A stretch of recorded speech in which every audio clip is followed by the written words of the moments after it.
ancient city of Mycenae, there lived a girl named Alcmene.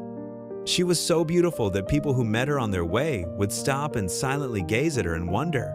She was so wise that even the wisest elders would sometimes ask her questions and marvel at her clever answers. She was so gentle that the doves from the temple of Aphrodite would alight on her shoulders without fear and coo softly, while the nightingale Philomela sang his clear songs at night beside the very walls of her house. And when people heard him singing among the rose bushes and grapevines, they would say to each other, "Look, Philomela himself is praising Alcmene's beauty and marveling at her." Alcmene grew up carefree in her father's house and never thought she would one day have to leave it. But fate had other plans. One day, a dusty chariot drove through the gates of Mycenae. A tall warrior in shining armor was guiding a team of weary horses. This was the brave Amphitryon, brother of the Argive king Sthenelus, who had come to Mycenae seeking fortune. Hearing the rumble of wheels and the snorting of horses, Alcmene stepped onto the porch of her home. The sun was already setting, and its rays scattered golden red light over the hair of the beautiful maiden, bathing her in purple radiance. The moment Amphitryon saw her standing by the door, he forgot everything in the world. "Where will I go now, and why?" he asked himself. "Here before me stands my happiness." Within a few days, Amphitryon went to Alcmene's father and asked for her hand in marriage. Learning who this young warrior was, the old man did not refuse him. The Mycenaeans celebrated the wedding with great festivity, and afterward, Amphitryon seated his wife in a splendidly adorned chariot and took her away from Mycenae. But they did not go to Amphitryon's native city of Argos, for he could not return there. And this is why, not long before, during a hunt, Amphitryon had accidentally killed his own nephew, Electryon, son of King Sthenelus, with a spear. Furious with grief, Sthenelus drove his brother from his lands and forbade him ever to approach the walls of Argos. He mourned bitterly for his lost son and prayed to the gods to send him another child, but the gods did not heed his pleas. Thus, Amphitryon and Alcmene settled not in Argos, but in Thebes, where Amphitryon's uncle Creon was king. Time passed, and their life was peaceful. Only one thing saddened Alcmene. Her husband was such a passionate hunter that he often left her alone for days while he hunted wild beasts. Every evening, she would go out to the palace gates to await the servants, returning laden with game and her weary husband. Each evening, the setting sun once again clothed her in purple garments, just as it had in Mycenae. And so it happened that one day, standing in the glow of the red sunset at the palace threshold, Alcmene was seen by mighty Zeus, the strongest of all the Greek gods. The moment he saw her, he fell in love with her at first sight. Zeus was not only mighty, but cunning and deceitful. Though he already had a wife, the proud goddess Hera, he desired Alcmene as well. Yet no matter how often he appeared to her in dreams, begging her to forget Amphitryon, it was in vain. At last, the crafty god devised a plan to trick her. He drove all the wild animals of Greece into the Theban valleys, where Amphitryon was hunting. Though Amphitryon killed stag after stag, boar after boar, and fleet-footed deer, the beasts only grew more numerous. His servants called him home, but he could not tear himself away from the hunt. Day after day, week after week, he pursued his prey deeper into the forest. Meanwhile, Zeus transformed himself into Amphitryon's exact likeness, mounted his chariot, and drove to the Theban palace. Hearing the familiar clatter of hooves and the ring of armor, Alcmene joyfully ran to the porch, certain her long-awaited husband had returned. Deceived by the perfect resemblance, she threw her arms around the false Amphitryon and, calling him her beloved, led him inside. Thus, by magic and deceit, Zeus became the husband of beautiful Alcmene, while the real Amphitryon still hunted far away. In time, Alcmene conceived a son by Zeus. One night, as she slept peacefully, Amphitryon truly returned. Seeing him in the morning, she was not surprised at all, for she believed he had already long been at home. And so, Zeus's deception remained undiscovered. Knowing that Amphitryon's elder brother, King Sthenelus of Argos, had no children, Zeus planned to make his future son heir to the throne of Argos. But when jealous Hera, Zeus's wife, learned of this, she was enraged. She hated Alcmene with all her heart and vowed that her child would never rule Argos. To destroy the boy, she secretly appeared to Sthenelus and promised him that he would soon have a son, Eurystheus. Unaware of this, Zeus summoned all the gods to council and proclaimed, "Listen to me, goddesses and gods. On the day of the full moon, when the moon is perfectly round, a boy shall be born. He will be king in Argos and rule over all his kin, descendants of my son, the great Perseus." Hearing this, Hera asked slyly, "And what if 2 boys are born that day? Which will be king then?"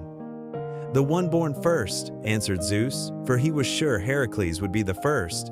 He knew nothing of Eurystheus, the future son of Sthenelus.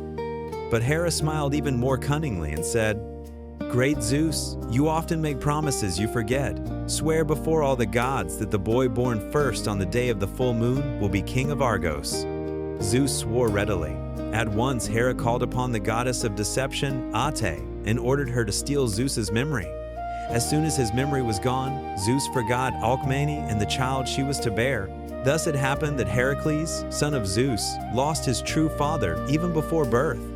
Amphitryon, however, was a kind and caring stepfather. At last, the day of the full moon came. Disguised in black so none would recognize her, Hera flew to Argos and arranged that Sthenelus' son Eurystheus was born an hour before Alcmene's son, Hercules. When both infants lay in their cradles, one in Argos, the other in Thebes, Hera returned to Olympus and ordered Ate to restore Zeus's memory. Then she summoned the gods and declared, "Listen to me, Father Zeus, and you gods, bear witness. Today, on the day of the full moon, Eurystheus, son of King Sthenelus of Argos, was born first. Do you remember what Zeus decreed? Now Eurystheus shall be king of Argos, and little Hercules must obey him in all things." Hearing this, Zeus grew furious. He immediately realized that the goddess of deception had tricked him. Grasping Ate by her red hair, he hurled her down from Olympus. From that time on, Ate was never allowed to return to the home of the gods. Instead, she wandered forever among mortals. And if ever you feel tempted to do something foolish, ask yourself, is this the mischief of red-haired Ate? The first labor of Hercules. The battle with the Nemean lion. The Nemean lion was no ordinary beast, but a terrifying, enormous, and enchanted creature. He was the son of the fire-breathing dragon Typhon and the giant serpent Echidna. He lived in the Nemean Valley, near the village of Cleone, and spread terror through the land with his raids. Brave but cautious, Hercules deliberately came to Cleone to learn more from the villagers about the lion's habits. He knocked on the door of the first hut he saw it belonged to a poor man named Malorch, and spent the night there. Kind Malorch gladly shared his last piece of stale bread and cup of sour wine, but when he learned where Hercules was going, he became so frightened that for a long time he could not utter a word. Then he fell to his knees and begged Hercules not to go on such a dangerous hunt. "It is a terrible beast," he said to Hercules, "as strong as it is fierce. Its teeth can gnaw through the hardest stone. This is what kind of creature it is. It lives in a deep, dark cave, and the cave is enchanted. As long as it remains inside, it cannot be killed, not with spear, sword, or arrow." Thus the good Malorch tried to dissuade Hercules, for he pitied the young warrior in his white garments and armor shining like gold. Malorch was sure Hercules was going to his death. Seeing that his guest would not listen, the old man sighed and said, "Well then, traveler, today all the people of our village are offering sacrifices to mighty Zeus. If you wish, I too will sacrifice, asking Zeus to protect you from this dreadful beast." Hercules smiled and replied, "Good Malorch, better wait with your sacrifice until I have slain the Nemean lion. Wait 30 days for me. If I return within that time, with the lion's skin, we will together give thanks to Zeus for a successful hunt. But if I do not return by the 30th day, then you may mourn me, so that my shade will not grieve in the underworld." Having said this, he rose, put on his tall helmet, buckled on his sword, and went out. Old Malorch sadly accompanied him to the threshold and stood there long, shaking his gray head, convinced that his guest would never return. 29 days passed in unbearable waiting. At dawn each day, Malorch would go out to the road to see if Hercules' white cloak was appearing, if his golden armor was gleaming in the sunday. In the evenings, he would sit on the threshold until the night grew black as coal, but no matter how he strained his eyes, Hercules did not return. At last, the 30th day came. It passed, and still no Hercules. Sorrowful Malorch washed his hands and prepared to offer a sacrifice in memory of the fallen hero. But just as he was about to do so, there came a loud knock at the door. Molorch hurried to lift the bar, thinking Hercules had returned. But instead of Hercules, a stranger entered. He was wrapped in a dark cloak, his head covered by a strange helmet of unfamiliar shape. A thick beard covered his mighty chest, and unkempt hair fell upon his shoulders. "If you are Molorch," said the stranger in a rough, hoarse voice, "then wait before making your sacrifice, for I bring you a message from Hercules." Looking at the dark cloak and shaggy beard of the stranger, Molorch realized it was the woodland god Pan himself who had come. Fear robbed him of speech. He sat humbly on a bench, ready to listen, not daring even to ask if Hercules still lived. The guest sat by the hearth, his massive body blocking the faint flame so that the hut grew completely dark.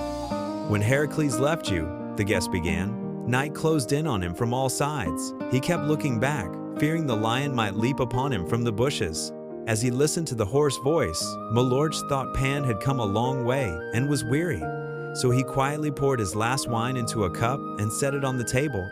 The guest seized it greedily, drained it in one breath, wiped his mouth, and continued. At dawn, Hercules came to the Nemean grove. He peered carefully about, thinking the beast might be hiding among the trees, but he saw nothing. Then he remembered that the Nemean lion could not be killed by arrow or sword, for its hide was harder than stone. So he decided to fashion himself a stronger weapon. He tore up a young oak by the roots, stripped its branches, and made of it a heavy club, solid as iron. "Here it is, you may see it." With these words, the guest held out to Molorch a huge club. The old man touched it cautiously. It was so heavy he dared not lift it. The guest smiled and placed the club between his knees. "Having made the club," he went on, "Hercules climbed into a tree and fell into a deep sleep. For 10 days and 10 nights he slept, gathering strength for the battle. At last he awoke, and since the lion had not come to him in the grove, he set out again. No sooner had he left than he saw before him, lying on a hillside, a huge stone lion. Hercules thought the villagers had carved so marvelous a statue. He stopped, amazed. Suddenly, the monster lifted its stony head and, with a dreadful roar, sprang to its feet. At this sight, Hercules quickly bent his bow and loosed an arrow straight at the beast's eye. The golden shaft flashed like lightning, but the lion had closed its eyelid of stone in time, and the arrow rang back uselessly. Blinded by the flash, the lion bounded aside with a roar and fled. Hercules shot another arrow after him, but it too rebounded from the stone-hard hide. The lion vanished into the hills. Hercules picked up his arrows. Shaking his head, the bronze tips were bent flat. Slinging the bow over his shoulder, he grasped his club and ran after the beast, marveling at the sudden flight of such a fierce monster. Yet he knew the Nemean lion was as cunning as it was fierce, so he followed carefully, fearing an ambush. But the lion was nowhere to be seen, and its tracks were lost among the rocks of the Nemean valley. Hercules wandered long until he reached a mountain covered with thickets. He searched among the rocks and shrubs, but found no lion. Night fell. He lit a fire to keep the beast from attacking. As darkness deepened, he heard the muffled roaring of the lion circling in the night. When the moon rose, Hercules saw the creature standing on the mountain, watching the flames. He seized his club and climbed the slope, but when he reached the top, the lion had vanished, as though the earth had swallowed it. All night he searched. At dawn he returned to the fire. When the first rays of the sun shone, he again saw the lion. With a loud cry, he gave chase. The lion bounded toward the mountain and disappeared again. Pursuing, Hercules found a large cave hidden in the brush. He guessed the beast's lair was there. He pushed aside the branches, but stopped short. The cave was damp, dark, and so narrow he could hardly swing his club. A sudden fear seized him. "You lie," said Molorch, interrupting for the first time. "Hercules does not know fear." The guest smiled. "You speak well, good Molorch," he answered, and yet Hercules did feel fear. In the depths of the cave, he saw 2 green flames, 2 terrible eyes, and fled in horror. "I would not wish you ever to see such eyes." "Traveler," said Molorch, interrupting again, "torment me no more. Tell me, does Hercules live or not?" "Listen further," replied the guest, still smiling. As soon as the beast saw Hercules afraid, it leapt from the cave to attack. But Hercules snatched a burning branch from the fire and, brandishing the flame, drove it back into the cave. The deeper he went, the higher the vaults rose. He raised his club to strike, but the lion slipped behind a rock and vanished. Hercules rushed after, only to find himself outside again. The cunning beast had made its lair with 2 entrances, running from one to the other. Thus, it eluded him, until at last Hercules understood he must use cunning as well as strength. He heaped a great fire before one entrance to block it, then labored through the night to pile great stones across the other until the passage was sealed. At dawn, he returned to the first entrance, lit a branch, and strode boldly inside. Seeing itself trapped, the lion turned with a roar and leapt upon him. Moloch sprang up. "Traveler, if you are a god, tell me, is Hercules alive?" But the guest gently pushed away his hand. "You are too hasty, good Moloch," he said calmly. Hercules raised his club and struck the beast with terrible force upon the head. The blow split the stone-hard skull. The lion fell writhing at Hercules' feet. Then Hercules seized it by the throat and choked it until it lay dead. "Traveler?" asked Moloch, his eyes shining. "Where then is Hercules?" The guest laughed. After slaying the beast, Hercules went to the old Moloch and told him how he had hunted the Nemean lion. With that, he snatched a burning brand from the hearth and held it to his face. Moloch cried out in astonishment, for before him stood Hercules himself, his beard and hair grown thick in 30 days, making him look like the wild god Pan. Upon his head, he wore the lion's dreadful face as a helmet, and his body was covered in the stone-hard hide like armor. Together with the overjoyed Moloch, Hercules offered thanks to Zeus, and then set out with the lion's skin to King Eurystheus. When news of Hercules' return reached Eurystheus, he trembled with fear and envy, yet went to see the hide. He walked toward Hercules slowly and solemnly, as a king should. But when he saw the lion's head with its gaping jaws, he forgot all dignity, covered his face with his hands like a coward, and fled into the palace. Shaking, he sent word that Hercules must never bring trophies into the palace again, but show them only from a distance, from atop a high hill. Hercules only shrugged and smiled, but obeyed, carrying the lion's hide away and fastening the skull above the city gates. That night, Eurystheus burned with anger that Hercules had slain the beast and returned alive. Most of all, he was furious at himself for having been afraid. All night he brooded on how he might send Hercules to certain death. At dawn, he fell asleep, and in a dream, the spiteful goddess Hera appeared again and advised him to send the hero to the poisonous Lernaean swamp, where dwelt the dreadful Hydra, sister of the Nemean lion, also born of Typhon and Echidna. Eurystheus leapt from his bed at once and ordered that Hercules set out immediately in search of the Hydra. His second labor of Hercules? The battle with the Lernaean Hydra. Without arguing, Hercules immediately prepared himself for his new labor. But since he was very tired after pursuing the Nemean lion, he decided to ride to the poisonous swamp in the golden chariot of his stepfather, Amphitryon. He only needed to find a good charioteer, but none of Hercules' friends wanted to go with him to a place cursed by the gods themselves. Only Iolaus, the son of Iphicles, begged his uncle to take him along. Iolaus was still a boy, but he knew well how to handle Amphitryon's horses and skillfully held the reins with one hand. Seeing that the children of Theban land had become braver than grown men, Hercules agreed to take the boy with him. The swift-footed horses, biting at their bits and bending their necks, quickly carried them to the springs of Amymone, behind which stretched an endless sea of tussocks, covered with poisonous rust. Only dry sedge stuck up among these hummocks, and from one bank, low brushwood descended into the swamp. Leaving the horses with Iolaus by the spring, Hercules took with him the sacred sword that Hermes had given him at his wedding, and stepped onto the marshy ground. Under the hero's weight, the entire swamp swayed from edge to edge.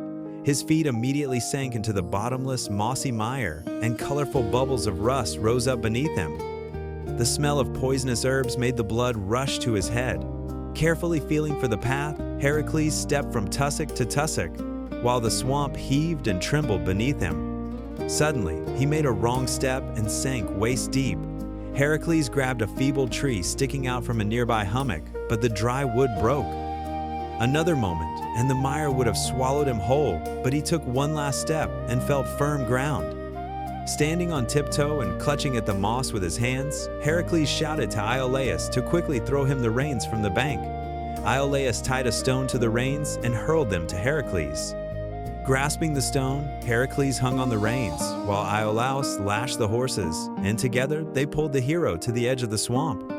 But just as he leapt to his feet, wiping the poisonous mug from himself, he heard Iolaus's desperate cry. The boy was jumping in the chariot, pointing with his hand toward the thick reeds. Looking that way, Hercules shuddered. Crawling toward him across the swamp was a loathsome monster, the Lernaean Hydra with 9 heads. All 9 snake heads hissed terribly, thrusting out their forked tongues. And the tussocks still swayed and shifted beneath the hero's feet. There was no way to fight the serpent on such treacherous ground. Step by step, Hercules retreated toward the bank. He feared to sink again into the mire and moved slowly, while the knot of serpentine heads rushed ever faster at him. The dreadful Hydra pursued him so fiercely that Hercules had to defend himself with his sword against its darting fangs. But as soon as he stepped onto solid ground, the Hydra turned back and, hissing, crawled into its reeds, content that none would dare attack it in its unstable domain. Then Hercules understood what labor Eurystheus had set before him. Calming the trembling Iolaus and the horses that pressed against each other, Hercules began to think how he could lure the Hydra onto dry land. He ordered Iolaus to drive to the northern edge of the swamp where the wind was blowing and set fire to the dry reeds. Iolaus did as told. Soon, yellow fire ran merrily across the marsh. When it met the rusty swamp water, it crackled and hissed no worse than the serpent itself. It was a terrible blaze. Acrid smoke rolled over the mire, and the wind carried it right toward the place where the Lernaean Hydra lay hidden. Sensing the fire, the monster crawled from its lair and slid across the tussocks toward the bank, trying to flee into the forest away from Hercules. But Hercules was waiting for the Hydra, his sharp sword raised high above his head. As soon as the first serpent head touched the ground, Hercules leapt forward onto its neck and with a swing of his sword cut it clean off. Then the remaining 8 heads, bearing their venomous teeth and tongues, rushed at Hercules.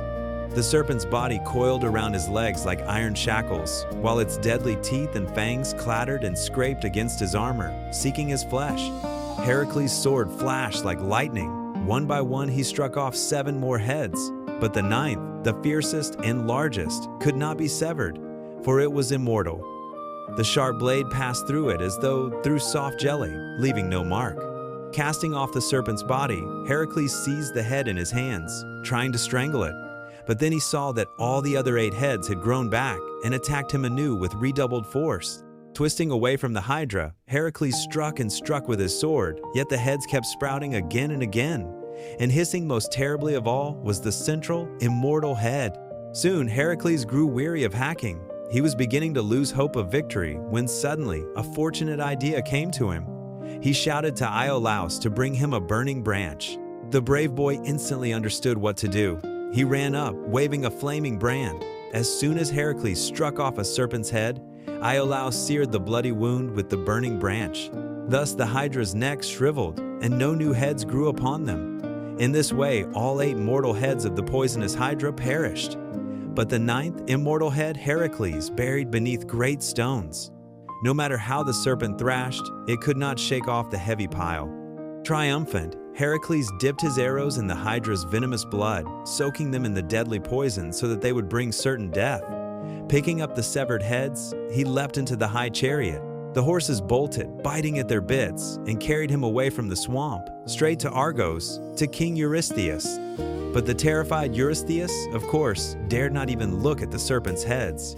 From the golden threshold of his palace, he waved his hands and shouted angrily, demanding that Hercules, without even entering the house, set off at once to hunt the Erymanthian boar, the 3rd labor of Hercules.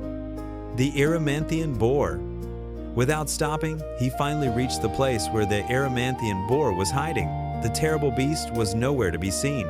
The hero sat down to rest on a pile of dry brushwood under a great tree growing on the slope of the mountain. But no sooner had he done so than the brushwood began to stir, grunt, and snort.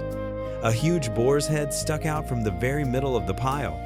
Hercules barely managed to leap aside. The Erymanthian boar burst out of its den, scattering the roof of branches in all directions. It was the size of a cow. Its piggish eyes were bloodshot. The bristles along its sharp spine stood upright, and its curved tusks were aimed straight at Hercules' belly. The boar was so large and heavy that, had it charged, it would surely have knocked him off his feet. As strong as the hero was, he did not dare at once to engage in combat with the dreadful beast. Swift as lightning, he leapt from the path and hid behind a tree so thick that 5 men could not have encircled its trunk with their arms. The furious boar rushed at the tree like a storm, striking it with its tusks.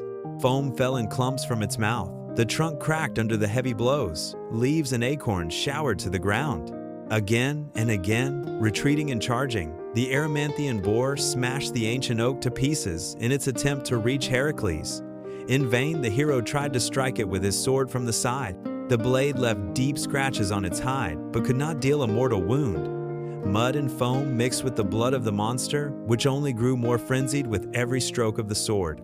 At last, the enormous tree wavered. With a threatening crash, it toppled, ready to crush Hercules. Young maples around it splintered. Luckily, Hercules dodged the falling trunk, but once again, he found himself face to face with the enraged boar. And again, before the beast could charge, Hercules sprang aside.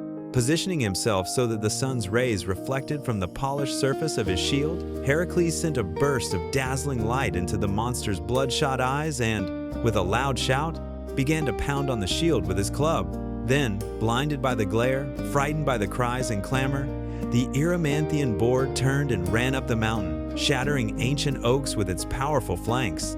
The gloomy grunting of the beast was like the roar of the Nemean lion, but Hercules relentlessly pursued it, banging his shield and shouting terribly from time to time. Several times the savage boar tried to stop, but each time Hercules frightened it again with flashes of light and noise, driving it higher and higher. Thus they reached the very summit of the mountain, covered with deep snow. Then Hercules let out such a piercing cry and struck his shield with such force that the terrified beast fell into the soft snow and sank up to its very ears. No matter how it struggled and growled, the boar only sank deeper into the snowdrift. Hercules threw the Nemean lion's skin over the monster's dreadful head, chained all 4 of its legs, and, straining with all his might, heaved the gigantic carcass onto his shoulders and carried it down to King Eurystheus. When the cowardly king saw the beast's ferocious head and sharp curved tusks, he fled in terror and hid in a great bronze jar where the palace servants usually poured scraps and slops. He remained there the entire night. There he even fell asleep, and in his dream, once again, the goddess Hera appeared to him. In the morning, Eurystheus climbed out of the jar, cleaned himself of the crusts and peelings, and, putting on a solemn air, ordered Hercules this time to capture for him the golden-horned Carinaean hind, the 4th labor of Hercules. The Carinaean hind. After hearing Eurystheus's new command, Hercules fell into deep thought. He knew that the Carinaean hind had tireless bronze hooves, that it was cunning and cautious. He also knew that this hind was the favorite of the goddess Artemis, who never allowed anyone to touch her sacred animals. Thinking of this, Hercules decided to prepare well for the hunt. Wasting no time, he returned to his homeland in Thebes and began to train in running. Every morning, at sunrise, young Iolaus, at Heracles' request, mounted the swiftest horse of Amphitrion's stable and galloped across the valley. Meanwhile, Heracles ran beside the horse, firmly grasping its mane. On the first day, he managed to keep pace with the horse for only 1 hour. On the second, 2. On the third, 3. Soon Heracles grew accustomed to running tirelessly beside the horse all day long, without food or drink, and without stopping for a single moment. Then he decided the time had come for the hunt, and he went to the lake where the fleet-footed hind often came to drink. Hiding in the bushes, he waited motionless for 3 days and 3 nights for the cautious animal. 3 times the stars rose above the horizon, 3 times they sank beyond the edge of the earth, yet the hind did not appear. At last, on the 4th night, Heracles heard the light tapping of hooves and, peering from the thicket, saw the horned shadow reflected on the still lake. He crept silently along the edge of the lake, trying to get as close as possible. But the alert creature heard the rustle of branches. Turning its finely shaped head, the hind scanned the shore, and suddenly, tossing its golden antlers onto its back, it darted away along a narrow forest path. The gleam of its golden antlers flashed in the bands of moonlight. Heracles leapt up and, breathing heavily, gave chase. Trees flew past one after another, their legs moved tirelessly, barely touching the earth. They raced through the forest, across a great meadow, then disappeared into the woods again, appeared on open fields, and still they ran hind in front, Hercules behind. They passed by 60 villages and 9 cities. The sun rose, casting 2 tireless shadows on the ground, one forever chasing the other. Higher and higher the sun climbed the sky, pouring golden rays upon them, yet still they ran the hind ahead, Hercules close behind. The farther they went, the shorter the distance became, for Hercules was swift indeed, yet still he could not overtake the hind. Exhausted by the burning heat, Hercules stripped off the heavy skin of the Nemean lion and hung it on an oak branch. Then he shed his garments, keeping only a broad belt about his loins. Then he cast off his sandals, so as to run more lightly. But still the hind sped before him, leading him ever deeper into the mountains. At last the sun dipped toward the west. Hercules was weary from the long pursuit, yet the bronze hooves of the wondrous hind still struck the ground with tireless rhythm. Summoning all his strength, Hercules made a desperate dash. The distance between them dwindled until at last he was near enough to grasp the glittering antlers. But suddenly, right before him, the earth fell away into a wide and bottomless chasm. Certain now that the hind could not escape, Hercules slowed his pace, but like an arrow shot from a bow, the hind soared across the dreadful abyss.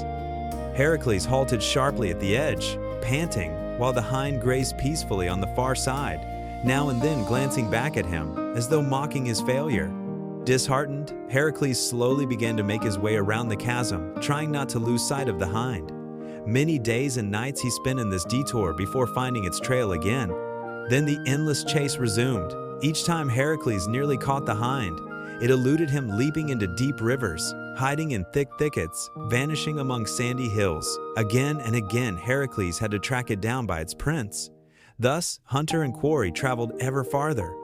The hind led Hercules into the cold land of the Hyperboreans, where the dog-headed people lived. It brought him to the great river Ister, home to wondrous women with fish-like tails. This river is now called the Danube. But Hercules had no time to gaze at dog-headed men or to speak with the water maidens. He was in too much haste.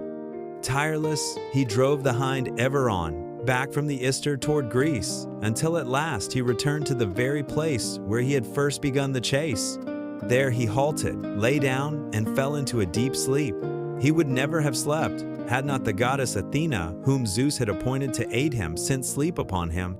In his dream, Athena appeared and advised him to catch the hind with a net. Awakening, Hercules did just that. From pliant branches and long reeds, he wove a light net, set it on the path where the animals came to drink, and, having found the hind, drove it straight into the snare.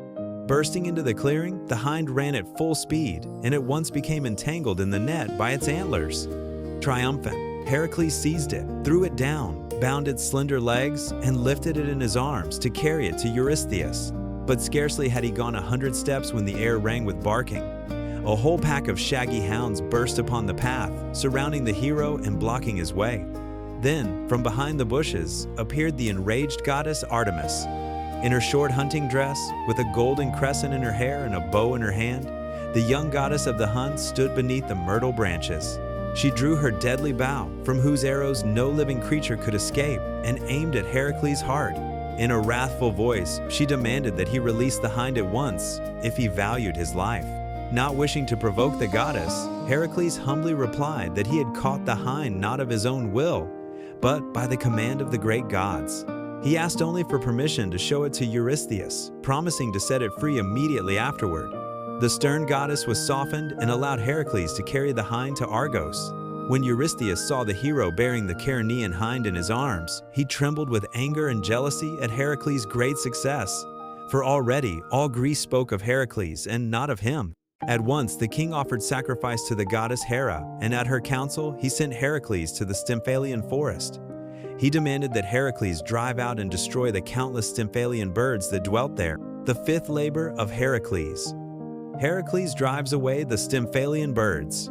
Thinking that this labor would be easier than the others, Hercules gladly set out for the city of Stymphalus, and from there to the dense forest where the strange birds lived. Even before reaching the forest, he saw whole clouds of enormous Stymphalian birds. They circled in the air, hopped along the ground, perched on the trees, and screeched so loudly that Heracles' ears rang. When they rose into the air in flocks, the clanging and rattling was so terrible that Heracles thought, could it be that these birds have bronze feathers? And indeed, it was true. The sharp, terrible beaks of the Stymphalian birds, their hooked claws, and their feathers were made of pure bronze. Looking more closely, Heracles realized that he had gravely underestimated this task. It was no easier than the previous ones. But before he could think of what to do, a whole flock of predators swooped down on him from above. The air roared from their bronze wings. One after another, the birds flew past him. Suddenly, a huge feather struck straight into the lion's skin, grazing Heracles' hair. Astonished, he looked up and saw that the birds, circling above him, were shaking the sharp, gleaming feathers straight from their wings. Each feather was twice as sharp and heavy as an ordinary arrow it could pierce a man through. Fortunately, before setting out for the Stymphalian forest, Heracles had retrieved the skin of the Nemean lion from the oak grove where he had left it while chasing the Ceryneian hind. Planting his club in the soft earth, he draped the lion's skin over it and crouched beneath this stone-like fortress. Then he began shooting at the birds with his golden arrows, a gift from Apollo, the sun god. One after another, the birds fell to the ground, but there were countless flocks of them, and Heracles had only 12 golden arrows. Once he had shot them all, he began firing the bronze feathers back at the birds, using their own weapons against them. But for every bird he struck down, whole flocks descended to take its place, and no matter how true his aim, Heracles soon realized it was impossible to destroy them all. At last, he gave up the hunt. Exhausted from the long shooting, he fell asleep beneath the Nemean lion's skin. And once again, the goddess Athena appeared to him in a dream. She advised the hero to make as many wooden rattles as possible, like the little spinning wind toys children play with. Heracles did as she instructed. In the nearest village, with the help of its inhabitants, he made so many of these rattles that when the wind blew and they all began spinning and clattering, the people nearly went deaf from the noise. The next night, Heracles carried the rattles into the Stymphalian forest and set them up right under the birds' nests. The wind rose, the rattles spun and clattered, filling the forest with an unbearable din. Terrified, the birds abandoned their nests and, with mournful cries, flew far away from their old haunts to distant lands on the shores of the Black Sea. Gathering a few of the bronze birds he had shot down earlier, Heracles tied them together by their legs and carried them to Eurystheus. The sixth labor of Heracles. The stables of King Augeas. Heracles feasted merrily in the palace of Eurystheus, while word of his astonishing labors spread from kingdom to kingdom, from city to city, to the very ends of the earth. Everywhere, both men and gods praised the hero, but the more they spoke of him, the more jealous Eurystheus became. The spiteful king saw that the son of Zeus feared no deeds, no matter how difficult. He also sensed the scorn with which his mighty servant regarded his cowardly master. At last, Eurystheus resolved to crush Heracles with a task that no man could accomplish. Sullen and angry, Eurystheus spent his days pacing to and fro, plotting where to send the hero and how to shame him before all mankind. Each night he drank a whole cup of sleeping potion, hoping to see in his dreams the treacherous Hera. But even the goddess could not devise anything, and instead of clever plans, Eurystheus dreamed only foolish dreams. He awoke angrier than ever, and in the mornings beat his courtiers with his staff. At last, Hera went for advice to the cunning god of merchants Hermes. As a son of Zeus, Hermes loved his brother Heracles, but he loved even more to set people in God's unsolvable riddles. Listening to Hera, Hermes smiled and said that it would be easy to find an impossible task for Heracles. Send him to Elis, to King Augeas, and order him to clean the stables where the king kept his enchanted cattle. Augeas' stables had never been cleaned, and through long years, such a mountain of filth had piled up that no man could have cleared it in a lifetime. Once Heracles looks into those stalls, Hermes assured Hera, he will refuse at once. Only a madman would attempt such hopeless work. Delighted, Hera at once appeared in Eurystheus' dream, and the king, leaping from his couch, sent Heracles straight from the banquet to cleanse Augeas' stables. When he learned of this filthy and unpleasant labor, Heracles was deeply offended. Like many young men, he considered true labors only those filled with danger, the whistling of arrows, and the clash of swords. He had never refused a real feat of arms, but he did not wish to muck about in dung, Yet the wise goddess Athena whispered to him that this was a task of great benefit to people, and any useful work, especially if it's hard to accomplish, is a true labor. Reflecting on this, Hercules remembered the vow he had once made to himself. In silence, he hefted a great shovel onto his shoulder and set out for Augeas. King Augeas was the richest of kings, for his father had given him 3,000 bulls white as snow, 2,000 bulls red as blood, and one special bull that shone at night like a star. The bulls were so huge and fierce that no man could even enter their stalls. Thus the beasts were caked with filth up to their backs. A heavy stench of rotting straw rose above the stables, and the people of the land groaned, choking on the noxious fumes. Arriving in Elis, Heracles spent a whole day wandering around the stables, listening to the furious roaring of the enchanted bulls and the clanking of the golden chains by which they were bound. He surveyed the valley behind the stables and the mountain from which two rushing rivers tumbled the Alpheus and the Peneus. Having considered all he needed, Heracles went to King Augeas and calmly declared that he would cleanse the immense stalls in a single day, provided only that the royal herdsman could drive the bulls out. Hearing Heracles boast, Augeas laughed so loudly that even his bulls answered with a mighty roar. The guests at his table laughed after him, their laughter as loud as the bellowing of the cattle. Men in those days knew how to laugh heartily. Then the slaves and servants clutched their sides and burst into peals of laughter. Running from the palace, they spread the tale among the soldiers, who threw down their shields and laughed aloud. Soon the whole city mocked Heracles, while the enchanted bulls stamped in their stalls and roared like a storm. But the hero was not disturbed by their jeers. Without waiting to be invited, he sat at the king's table and, while they laughed at him, ate and drank as much as he pleased. When the laughter finally died down, Augeas wiped his eyes and proposed a wager. Heracles would not clean the stables even in a whole year. So sure was he that he promised the hero 1/10 of his herd if he succeeded. But if Heracles failed, he must surrender his only treasures, the golden armor and the skin of the Nemean lion. All the guests begged Heracles to refuse such folly, certain he would lose, but the mighty hero accepted the king's challenge. At dawn, he took a shovel, asked the slaves for an axe, and set out through the city toward the forest in the valley between the two rivers. As he passed through the streets, people peered from their doorways and behind the temple columns, pointing at him and choking with laughter. But Heracles paid them no heed. Reaching the thickest part of the forest, he began to chop down trees. By noon, the entire forest was felled, only fresh stumps stuck up from the moss. When he had finished cutting, Heracles dragged the great logs together, carried them to the bank of the Peneus, threw them into the river, piled earth and stones atop them, and dammed the stream. Then he did the same on the Alpheus. The whole city ran to see his work. Watching him haul the heavy timbers, the people ceased to laugh. They shook their heads, not understanding what the dams were for, and muttered that the famous hero must have lost his wits. The sun was already setting when Heracles finished both dams. He called to the herdsmen to drive the bulls from the stalls and to open the gates as wide as possible.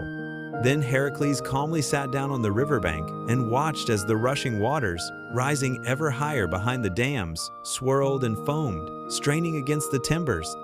Meanwhile, Augeas himself came to see what Heracles had done in a day. He shrugged at the sight of the dams, and all agreed the hero must indeed be mad. The sun was setting, and he had not even begun to clean the stalls. But as the sun touched the horizon, the rivers broke through the dams. With a thunderous roar, their waters joined in a single torrent, flooding the valley where the stables stood. Seething and foaming, the waters burst through the gates of the filthy stalls, and before the people could recover from their astonishment, the flood swept all the dung away and carried it out through the opposite gates into the wide fields. What no man could have done in a year, the rivers did in half an hour. The stables of King Augeas were cleansed. Then Heracles broke the dams, calmed the raging waters, and returned the rivers to their former courses. The valley dried, and Augeas and all the people saw through the open gates, stalls so clean it seemed as if the bulls themselves had licked them spotless with their rough tongues. News of Heracles' feat spread through the land. Blind bards sang of it, sitting in the dust and sunshine by the city gates. Mothers told the tale to their daughters, and fathers to their sons. But the heart of the hero was not at peace, for the blood of the children he had slain still weighed on his conscience. 6 great deeds had he done. Many times he had looked death in the face. Yet it is always easier to commit a wrong than to atone for it. This one must never forget. Many more labors awaited him before he could gain the forgiveness he longed for. He had to hurry. The great hero did not wish to grow old and die before fulfilling the task appointed him by the gods. And so he did not argue with the greedy miser Augeas when the king refused to pay him for cleansing the stables. "Rejoice while you may, miserly king," said Hercules scornfully to Augeas. "I have no time now to claim my right, but beware the day when I complete my 12th labor. Then I shall return, and you will regret your deceit." So saying, he left Elis and returned to Eurystheus. And ever since, down to this very day, when people wish to describe a place of filth and disorder, they say, "It is a true Augean stable." The 7th and 8th labors of Hercules. For a long time, the feeble and cowardly Eurystheus pondered before assigning his mighty servant a new task. He saw that the courage and strength of Hercules knew no bounds. It seemed that all dangerous and difficult deeds had already been done. At that time, astonishing news reached the king. Far beyond the blue sea, foreign merchants told him, lies the rich island of Crete. There rules the proud king Minos. He fears no man and dares even to defy the will of the gods. Recently this happened to him. The god of the sea, Poseidon, sent from the depths a magnificent, broad-horned bull. "This bull," commanded the god, "you, Minos, must lead to the sacred grove on the shore, and there sacrifice to me upon the stone carved smooth by my waves." Such was the god's will. But Minos, proud and arrogant, greatly desired the splendid bull. He let it loose among his herd and offered in sacrifice only a common calf. The sea grew terribly angry with Minos for such insolent mockery. The waves crashed furiously against the Cretan shores, and at that very moment the bull was seized with a wild madness. Like a beast possessed, it broke free of the stall and rushed through the land, bellowing savagely. Many days passed, yet this bull of the sea still wandered the fields and forests of Crete. It gored and trampled men, and none dared to master it. King Eurystheus rejoiced at such news. "Ah," he thought, "a true task for my servant." But he wished to make Heracles' labor still more difficult. So, while sending him after the Cretan bull, he also commanded him to bring back from far Thrace the dreadful mares of King Diomedes. On a high sea cliff stood the grim palace of the cruel Diomedes. Near it, among sharp crags, rose stout stables.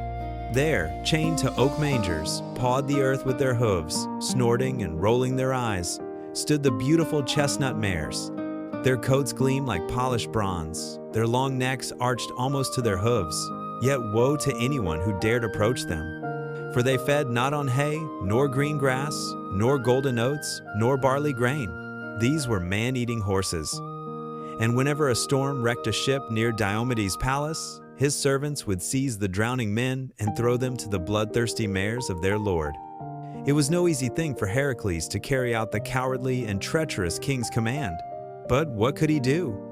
With his mighty club in hand, 20 warriors could not lift it from the ground, and with the tawny hide of the Nemean lion upon his shoulders, he set out on the long journey. On a light ship he sailed to Crete, and the rowers marveled at the good nature and strength of the great hero. In those days, Crete was empty and desolate. Roads were overgrown with thistles and thorny acanthus. The fields stood abandoned, for all men feared the dreadful bull. Bravely the hero went to meet the beast. At a lonely crossroads they came upon each other. The bull lowered its head and rushed at Heracles with a furious roar. But the hero's bold heart did not falter. He waited until the bull was near, then grasped its horns with his mighty hands and pressed its head to the ground. The maddened animal snorted, heaved, and rolled its bloodshot eyes, but it was in vain. Heracles slipped a leather halter over its head, mounted it as though it were a horse, and rode it across the sea back to King Eurystheus. Gained the sight of the bull. Eurystheus, as always, was seized with terror and hid within his palace, ordering the beast to be released at once beyond the city walls. With a roar, it thundered across the land, spreading fear among the people. Long it roamed the mountains and valleys of Greece, until at last, far away in the land of Marathon, another great hero, Theseus, captured it. Meanwhile, Heracles was already sailing to Thrace, where above the great abyss, on black cliffs, rose the palace of Diomedes, and where the dreadful mares neighed fiercely. At the time of his arrival, Diomedes was out hunting in the forests of his land. Without fear, Hercules opened the gates of the stable, strewn with human bones. He bound the terrified guards with rope, boldly slipped bridles onto the bloodthirsty horses, and led them toward his ship. But the servants hastened to inform the king of what had happened. Enraged, Diomedes rushed with his warriors to the seashore, where he met Hercules. In the fierce battle that followed, Hercules triumphed over the warlike Thracians. With a single stroke of his club, he smashed the skull of cruel Diomedes and flung his body to the mares for their grisly feast. Then Hercules brought the dreadful mares to Eurystheus. But Eurystheus, as befitted a greedy coward, would not keep them either. Trembling with fear, he ordered them released into the wild Lycian mountains. There, among rocky cliffs and pine forests, they were soon torn apart by savage wolves, and only the old singers in their songs remembered the dreadful creatures and their merciless master. The ninth labor of Hercules. Hippolyta's belt. King Eurystheus was always gloomy and sullen. He hated everyone who was wiser, braver, or stronger than himself. But there was one being in the world he loved desperately, his daughter, the golden-haired princess, Admeta. When Admeta laughed, Eurystheus smiled. But when she cried, he gnashed his teeth, and woe to anyone who caused her tears. And if Admeta said, "I want," her word was stronger than all the laws in Eurystheus' kingdom. One day, her servant told her a marvelous tale. "Beyond the distant Euxine Sea," said the servant, "there lies the mysterious land of the Amazons. No men live there, only women. But these are no ordinary women. From the cradle, they are trained to fight. Their toys are sharp swords and bows with ringing arrows. Even as little girls, they mount horses and race through the mountains and valleys of their land like the bravest riders. Not a single commander has ever defeated the Amazon cavalry, neither by trickery nor by force. Never has an enemy penetrated their capital, the famed and secret city of Themyscira. It stands where the stormy river Thermodon flows into the surly Euxine Sea. In the center of the city rises a splendid palace, home of the great queen of the Amazons, the beautiful Hippolyta. Many wondrous treasures are kept in the chests and vaults of her palace. There are precious stones taken in battle and war armor made of fine golden links. There are crystal goblets brought from far eastern lands and colorful saddle cloths for the backs of royal horses. But dearer than all treasures to Queen Hippolyta is her magical belt. She wears it when preparing for battle. It is not rich or ornate, but the cruel god of war, bloody Ares himself, gave it to her. This belt brings victory in battle. That is why the Amazons guard it as their greatest treasure. Woe to anyone who tries to take it from them. When golden-haired Admeta heard this story, she immediately longed to have such a marvelous belt and try it on. Slipping on her little sandals, she ran across the marble floors of the palace into her father's chambers. Throwing her arms around his neck, she begged for the magical belt of Queen Hippolyta as her greatest wish. Eurystheus himself could never hope to obtain such a treasure, but Hercules had not yet completed all the labors set before him. And so once again the petty king ordered the hero to leave his homeland and seize the enchanted belt from the fearless Amazons. For many days, Hercules' swift ships plowed the waves, sailing eastward from beloved Greece toward the rising Sunday. At last, before him rose the city of the Amazons, Themyscira, on the sea's edge.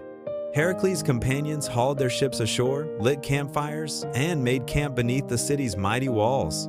Soon the sound of trumpets was heard. Queen Hippolyta herself came to the camp to ask what strangers sought in her land. The hero greeted the brave queen with respect and peace. Hiding nothing, he told her of himself and his service to Eurystheus. Hearing his story, Hippolyta was moved, for she was still a woman. "Do not fear, son of Zeus," she said. "You will not have to shed blood for my magical belt. Truly, it is dearer to me than all my treasures, but for you, I will not grudge it. Be my guest, Hercules. Rest in peace. In a few days, I will give you my greatest treasure." Thus, the brave and noble pair came to a peaceful agreement. But the treacherous goddess Hera still hoped to destroy the hated Hercules. In the dark of night, disguised as an Amazon, she slipped into Themyscira. Walking the shadowy streets, she whispered deceitful words into the ears of all she met. "Do not trust Hercules," she said. "His kindness is a trick. He does not want the belt. He plans to kidnap our queen and carry her away to distant lands." She spoke so long and so persuasively that the simple-hearted warriors believed her. Mounting their horses at once, the Amazons armed themselves and charged toward Hercules' camp. They were many, and the Greeks were few. The fearless horsewomen attacked the hero one after another, but one after another he struck them down. Swift Aella fell. Brave Protho, who had defeated the strongest warriors 7 times in a row, perished as well. Their leader, Melanip, was captured, and the Amazon army fled in terror before Heracles. Queen Hippolyta hurried to give him her belt. Heracles shook his head sorrowfully. "Oh, Hippolyta," he said reproachfully, "I did not wish for bloodshed or the death of your sisters. Why did you listen to the deceitful words of the Mother of Gods?" Before parting, he embraced the queen of the Amazons. She mourned bitterly for her fallen companions, yet bore no anger toward Heracles. They parted as friends. Soon golden-haired Admeta was playing with Hippolyta's belt, yet it did not please her. It was plain and unadorned. To truly value it, one needed a great and fearless heart. But the daughter of cowardly Eurystheus had none, and so Hippolyta's belt soon vanished, no one knew where. The 10th labor of Heracles. The cattle of Geryon and the cunning giant Cacus. Far from Greece, in the place where the burning circle of the sun sinks each evening into the green waves of the ocean, lay the desert island of Erythea, surrounded by ever-restless waters. It was wild and uninhabited. Only from time to time, heavy, echoing steps resounded there.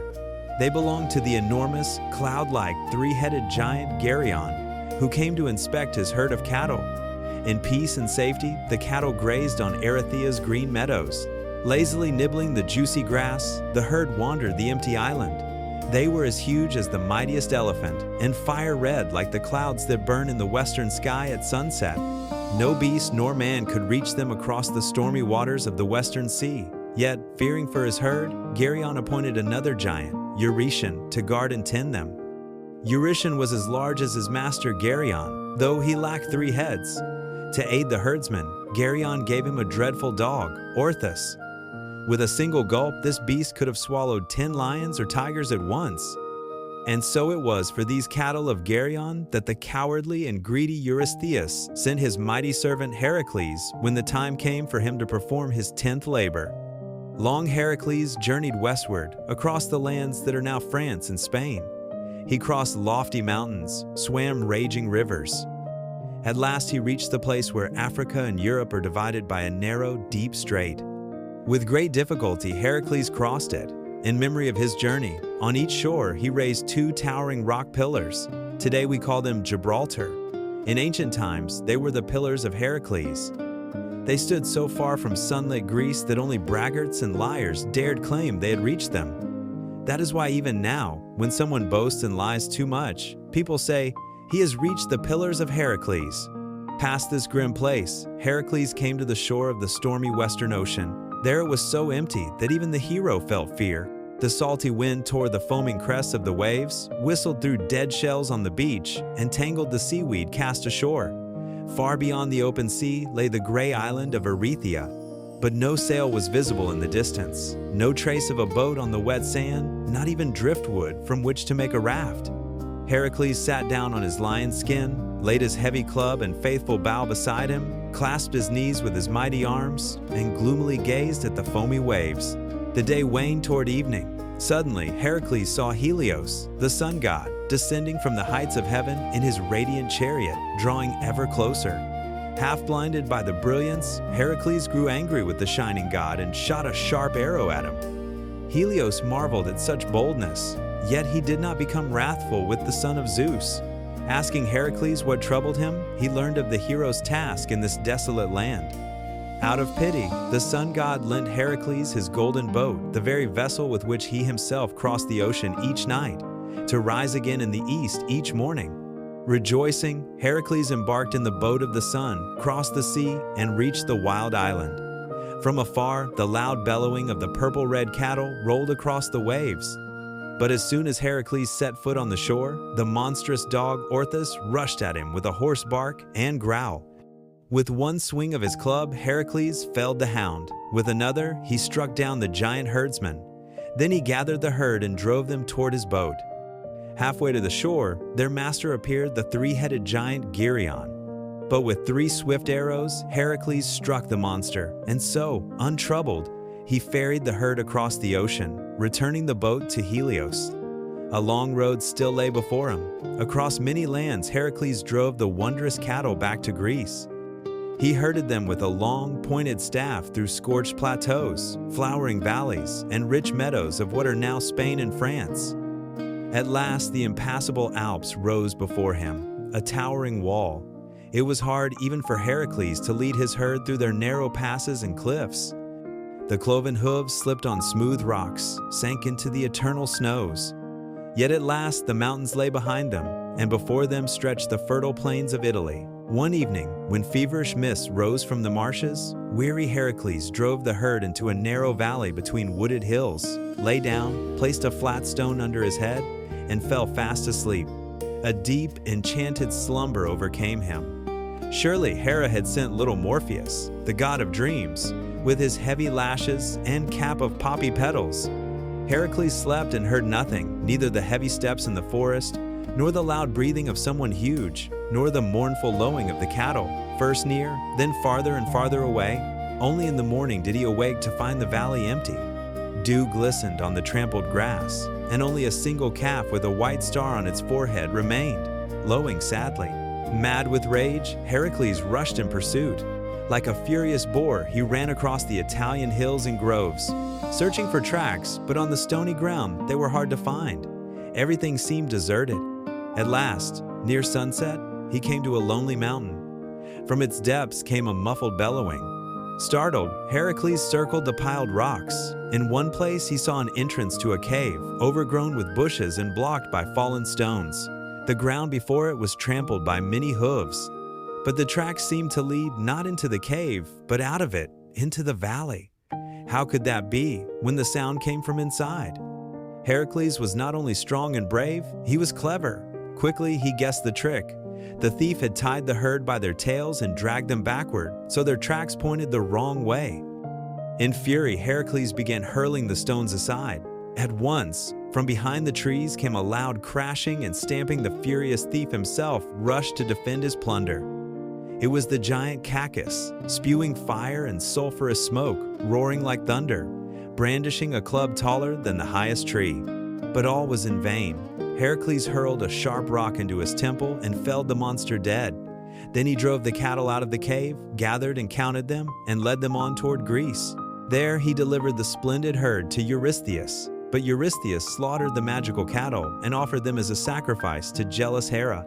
He had longed to keep them for himself, but he dared not. The cattle of Geryon were too wondrous for any mortal to own. The 11th labor of Heracles. The golden apples of the Hesperides. The more feats the mighty hero Heracles accomplished, the more dangerous and difficult became the task set for him by the merciless Eurystheus. Hardly had the dull roaring of Geryon's bulls fallen silent in the stables of Argos, when the wretched king again summoned his great servant. "A wondrous tale has reached me," he said to Heracles. "Far from us, at the very edge of the world, on the shores of the mighty ocean, there lies a garden, planted among bare cliffs by the giant Atlas.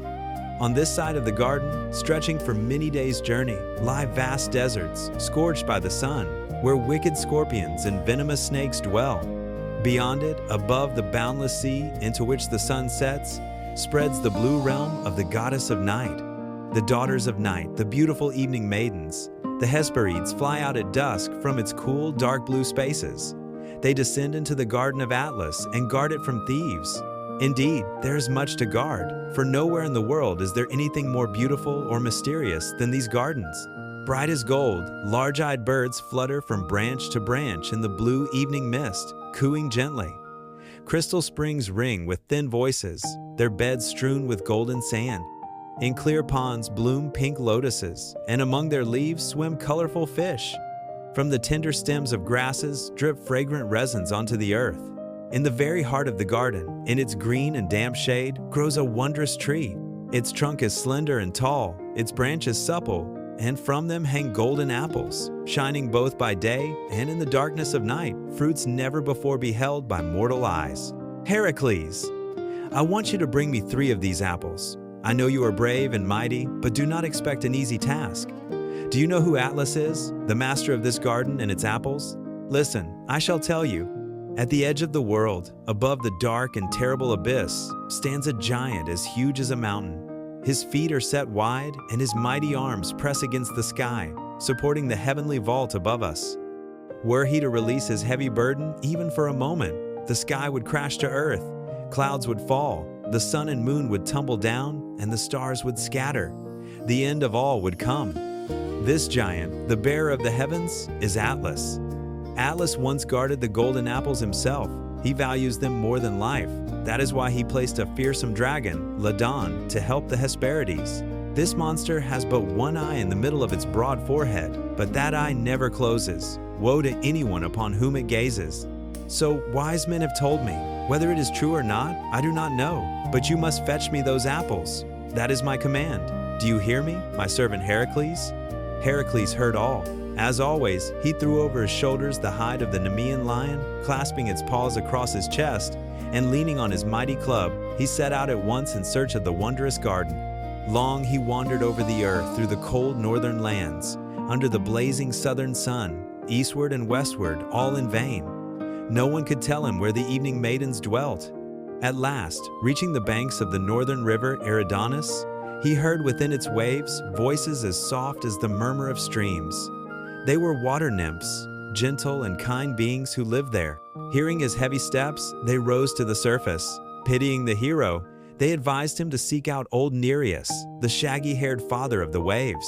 When Heracles begged him for guidance, Nereus revealed his secret.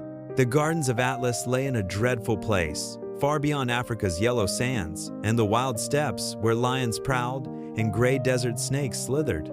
Yet more fearsome than all lions or serpents was the land's ruler, the giant Antaeus, son of Earth. The gods had ordered him to let no one pass through his land, and the giant obeyed. Every traveler he challenged to a contest of strength. But this was hopeless, for Antaeus stood 60 cubits tall, his head higher than the tallest palms. He could never be wearied in battle. Each time he grew tired, he merely touched his Mother Earth, and new strength flowed into him. Thus he killed opponent after opponent, and with their bones adorned the temple of his father, Poseidon. These tidings did not daunt Heracles. Boldly, he set foot on the burning sands of Libya's desert. Soon, in the shimmering heat, the vast form of Antaeus rose before him. With a mighty shout, the giant barred his way and rushed upon him. A fierce struggle began. Locked in each other's arms, the two circled across the scorching sands. Dust storms rose, darkening the Sunday. Yet Antaeus grew ever stronger, for his feet pressed the earth, while Heracles began to weary. Would victory belong to the giant? But no, Heracles was cunning as well as strong. Remembering Nereus's words, he summoned his last strength, lifted Antaeus high into the air, tearing him from the earth. At once the giant began to weaken. In vain he stretched his limbs toward his mother, the earth, seeking her strength. Trembling with strain, Heracles held him aloft, denying him that touch. Soon the mighty Antaeus was as weak as a child. Heracles did not wish him harm, yet he could not pass otherwise. "Let me through your desert, Antaeus," he said. "No," the giant replied, "I cannot disobey the will of the gods." Then Heracles, holding him in one hand, reached with the other to his throat and strangled him. So perished the mighty Antaeus. Since then, the wise often recall his terrible death. Like Antaeus, will perish all who are torn from Mother Earth, who forget their homeland, who lose their bond with the people who raised them. Having defeated Antaeus, Heracles pressed onward until at last he reached the garden of the Hesperides. From the trees there came to him a fragrant breeze. The evening maidens greeted the noble hero warmly, yet they could not pluck the apples themselves. Only the garden's master, Atlas, could. Gladly would the Titan have given Heracles the apples, but he could not release the sky even for an instant, lest the world collapse. What was to be done? Heracles gazed in awe at the Titan bent beneath the weight of the heavens, at the immeasurable burden upon his shoulders. But there was no other way. He offered to take Atlas's place while the giant fetched the apples. Eagerly Atlas agreed. With joy he straightened his limbs, stiff from thousands of years, and breathed in the evening air. In that moment the terrible burden descended upon Heracles. His bones cracked, his legs sank into the earth. The veins on his forehead swelled. A heavy groan burst from his chest as he staggered under the weight of the heavens. Yet his mighty body endured. Hour after hour he stood, drenched in sweat, teeth clenched, while Atlas returned with the 3 apples. But Atlas, though simple-hearted, thought himself cunning. He did not wish to resume his endless burden. "Here is my plan, son of Zeus," he said, not meeting Hercules' eyes. "You hold the sky a little longer, while I go in your stead to Greece and deliver the apples to Eurystheus. Why should you weary yourself further after all your wandering?" But Hercules quickly saw through this clumsy trick. "I agree, O bearer of heaven," he replied. "Let it be as you say. Only this crushing weight is cut into my shoulders. Allow me to place a soft pad beneath it, and then you may go where you will." Guileless Atlas, unused to deceit, believed him. He obediently took back the heavens while Hercules pretended to adjust his burden. But then the hero seized his bow, club, and quiver, took the apples, and said, "Forgive me, noble Atlas. I have deceived you, but you know well not even I could bear your endless burden. Do not be angry with me. Remain in peace." "Alas," sighed the Titan, "you are right, Hercules. I am not angry. I wronged you first when I tried to trick you. Go in peace, and may your long road be light." So they parted. Wishing to thank the noble Titan, Hercules struck a nearby rock with his sword. From the cleft burst a clear spring, cool as crystal, bringing refreshment to the sleepless bearer of heaven. Atlas remained at his eternal post, while Hercules set out for Greece. And the ocean by which he tricked the Titan men, still called to this day the Atlantic Ocean. The 12th labor of Hercules. The capture of the 3-headed Cerberus. 11 great labors had the invincible hero Hercules accomplished in the service of King Eurystheus. 11 times he had returned victorious to the ancient walls of Argos. Even the envious and greedy Eurystheus at last began to feel indebted to his mighty servant. He grew more kindly and ordered that the golden apples, won by Hercules in the gardens of the Hesperides, be returned to him. But at the same time, as he prepared to send his servant on the final 12th labor, he devised for him the most dreadful, the most dangerous task of all. He decided to send Hercules down into the realm of the god Pluto, into Tartarus. The Greeks said, "Deep beneath the earth, in eternal darkness, in ancient damp and cold, lies this gloomy realm. No ray of sunlight reaches the black depths of Tartarus. No sound ever pierces its shadows. In silence roll the underworld, rivers, Styx, Acheron, and Cocytus. Their black waters lick the black rocks without a sound.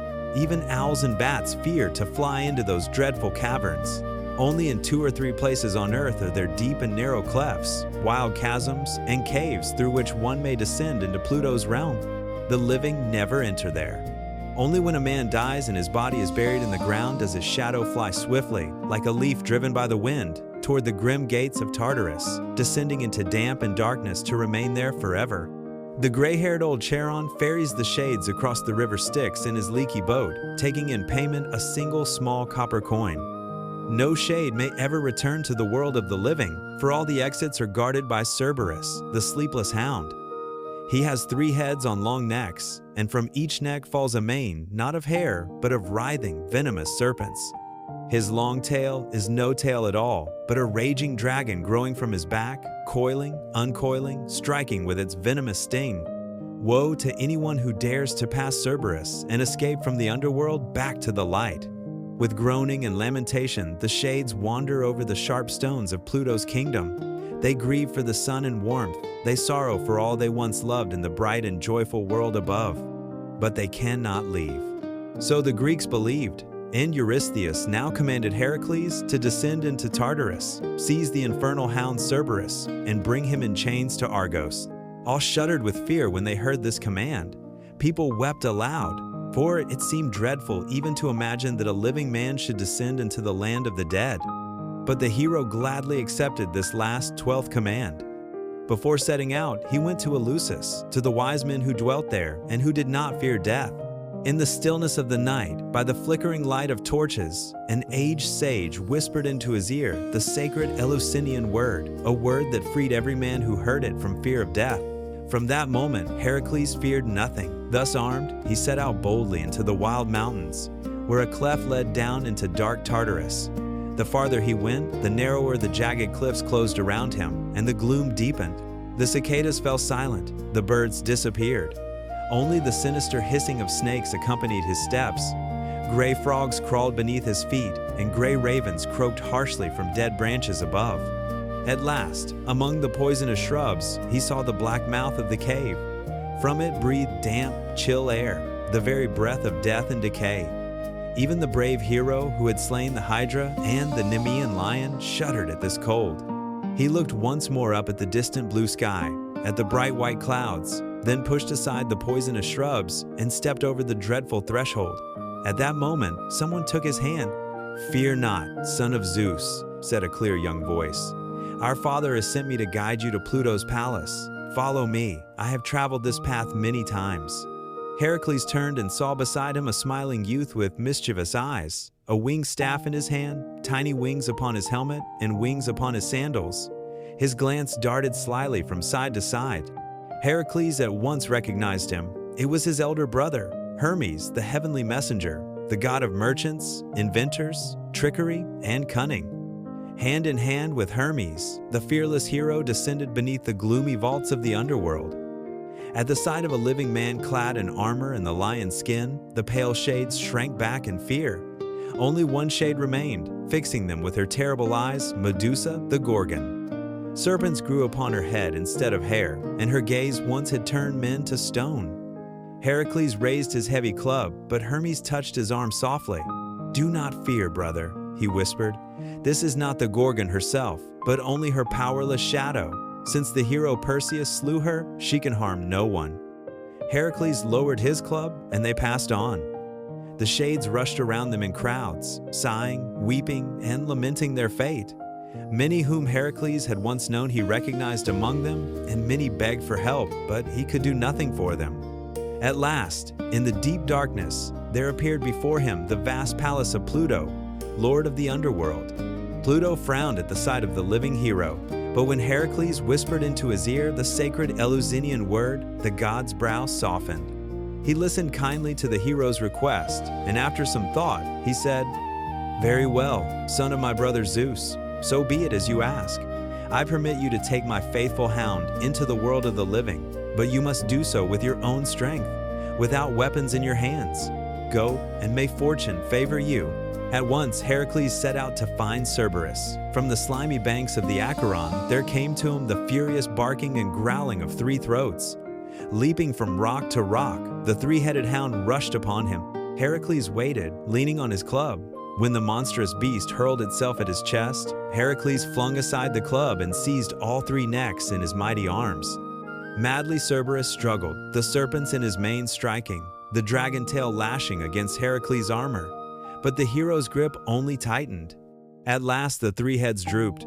Whimpering, Cerberus fell at Hercules' feet and licked his sandals. Then Hercules chained the beast and led him out of Tartarus into the light of day. The infernal hound, born of darkness, howled in terror when the first ray of sunlight touched his eyes, for never had he seen the day. Poisonous foam streamed from his jaws, and wherever it fell upon the soil of Greece, the deadly plant aconite sprang up. At length Hercules brought Cerberus to Argos, but when Eurystheus beheld the monster, he hid his face in his hands and fled into the innermost chamber of his palace. "Enough, Hercules, enough," he cried. "I dare not keep in my service one who has conquered even death. Take this monster back into Tartarus, and then go where you will. You have accomplished all 12 labors. Your punishment is ended. The gods have forgiven you. You are free." So it was. Hercules returned Cerberus to the dark cleft of the earth and released him there. Then, at last, he breathed freely and returned to Thebes, where his faithful wife Megara awaited him. Thus ends the tale of the 12 labors of Hercules. Many more deeds he performed before his glorious death, but no bard could ever recount all that later generations told of him. Time passes, the years rush swiftly by, the glory of men fades, but the glory of a people is eternal. The wise Greek nation embodied itself in its mighty Hercules, and never to the end of time shall we forget him.